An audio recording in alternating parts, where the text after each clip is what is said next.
Today we are discussing advancing effective public management. The Civil Service Reform Act of 1978 institutionalized the belief that weak links between pay, firing, and performance cause public organizations to perform poorly, and this belief continues to play a strong role in discussions of government reforms.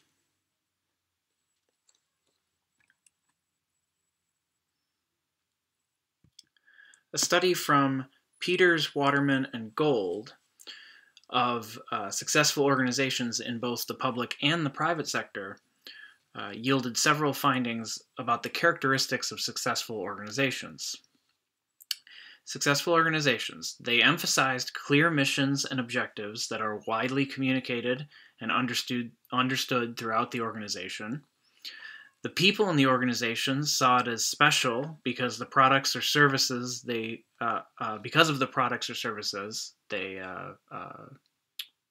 provided, and they took pride in this. Management placed a great value on the people in the organization, on treating them fairly and respectfully, and on open, honest, informal communication with them. The managers did not see their organization as particularly innovative, but they emphasized innovative ways of managing people. Management emphasized delegation of responsibility and authority as widely and as far down as the organization would allow.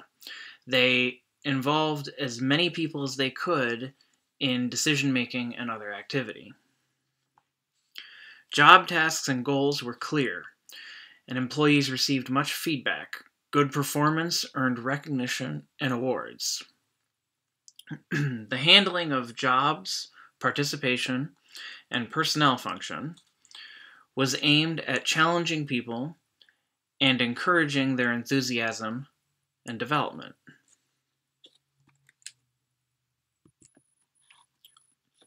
Now, there are some observations worth making between the public and the private sector when it comes to organizations. Public organizations do not articulate their missions as clearly and as consistently as private ones. Part of this is because of the wide range of services the public organizations have to provide, and as we've discussed previously, private organizations have clearer goals, specifically profit. Public organizations have a harder time promoting from within, which is an approach emphasized by private sector firms. Now, there are some values worth identifying of effective organizations.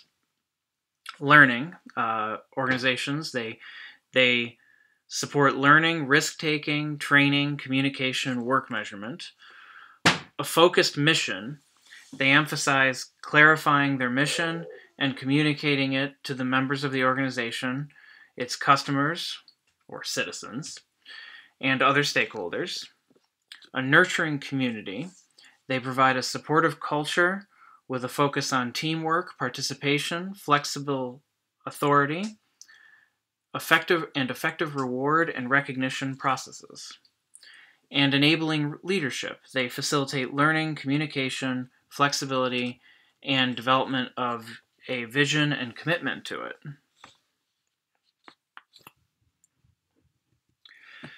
Now, with the recent decades of pushing new public management, trying to run government more like a business, not exactly like a business, but more like a business, there have been some initiatives and priorities articulated for improving effective management. So cutting red tape, the unnecessary bureaucracy, the amounts of process and paperwork that it takes to get something done. So because the public sector does not produce things like automobiles or widgets, in order to hold bureaucrats accountable to make sure that they're providing services and treating citizens fairly, you have to create a paper trail. this paper trail we've all experienced before often gets called red tape. The massive amounts of regulations and hoops that you have to jump through in order to get anything done, like renew your driver's license or open a small business. Some ways of trying to improve management is by cutting unnecessary red tapes, cutting back the restrictions that are keeping things from getting done. Putting customers first, and I put customers in quotations because the push toward treating citizens like customers is understandable, but at the same time, people are citizens. You have to serve all of them, not people who necessarily choose to be engaging with this public organization. So giving citizens a voice is what putting customers first means. Making sure that you're empowering the community in decision-making as a public organization. Empowering employees to get results. So decentralizing decision-making, making employees accountable for results. In the past, I've discussed shared governance is a way of empowering employees in public organizations, making people believe that they have a true say in the direction of the organization.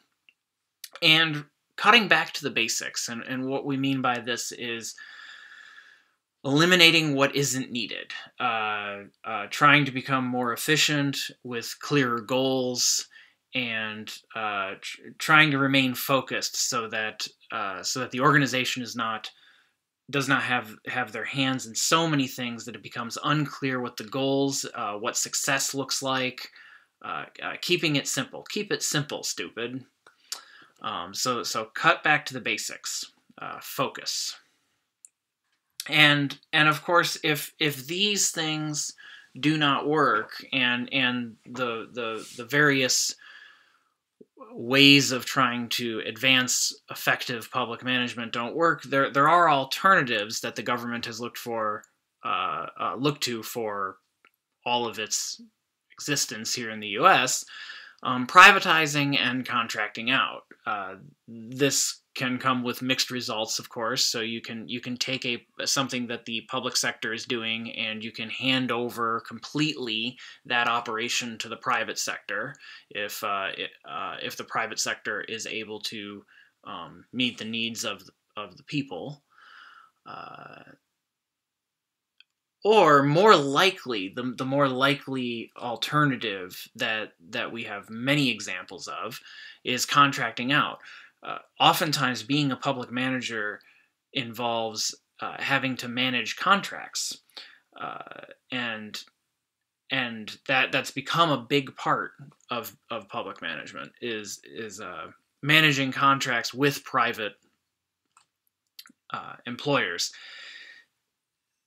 Government and private industry have to work together in so many ways. A small local example is your garbage collection. So most communities, though I don't have numbers right in front of me, so perhaps most is not the way to put it, but many communities contract out their garbage collection services. So the garbage collection workers are not public employees. They work for a private company that works in garbage collection and collecting recycling and whatnot. And the local community will contract that service out. We all need our garbage collected. So we don't hire a garbage collector ourselves. That would be super inefficient if your neighbors had hired a different garbage collector than you, even though your garbage both of your garbage cans need to be emptied. So instead, the local community, the local government will contract with a company to collect everybody's garbage and provide that public service. So, and then if the local government does not like the way that the contract is being honored, then when the contract is up, or when they can manage to break the contract, they then go to a different bidder and a different company to provide that service. And so contracting out is a huge part of public management. You see it in the school systems too, when it comes to contracting out busing is usually a good example of contracting out. Instead of having their own bus drivers and buses and maintaining buses, school districts will contract out busing.